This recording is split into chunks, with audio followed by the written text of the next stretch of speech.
The Holy Quran, we come to the end of our transmission for tonight.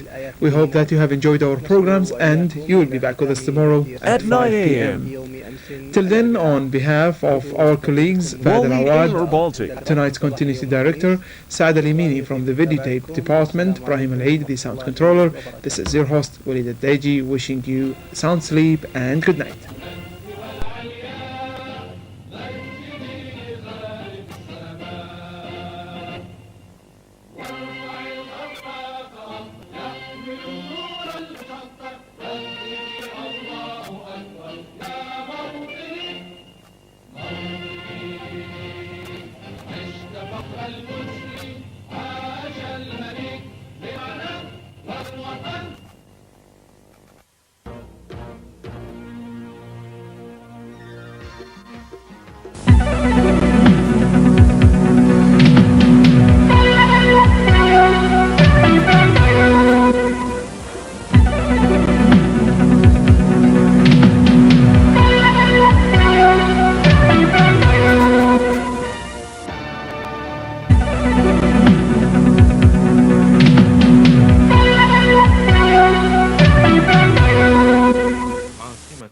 للدولة الفلسطينية المستقلة.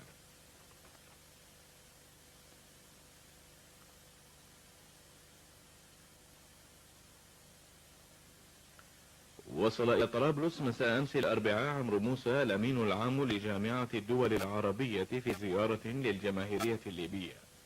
وأوضح موسى في تصريح للصحفيين لدى وصوله إن زيارته تأتي في إطار التشاور حول التطورات التي تشهدها المنطقة العربية والتهديدات التي يتعرض لها الشعب العراقي والوضع في القرن الإفريقي والمبادرة المصرية الليبية بشأن تحقيق الأمن والسلام في السودان.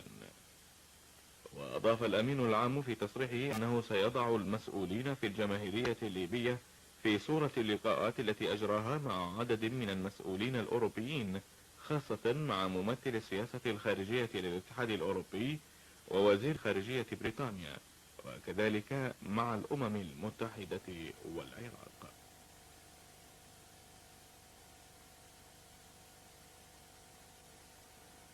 أفاد مصدر رسمي في مراكش أمس الأربعاء أن العاهل المغربي محمد السادس عين إدريس جطو وزير الداخلية الحالي رئيسا للحكومة، وبذلك يحل إدريس جطو الذي يعتبر من التكنوقراطيين ولا تعرف له انتماءات سياسية محل عبد الرحمن اليوسفي رئيس الاتحاد الاشتراكي للقوات الشعبية ورئيس الحكومة منذ عام 1988.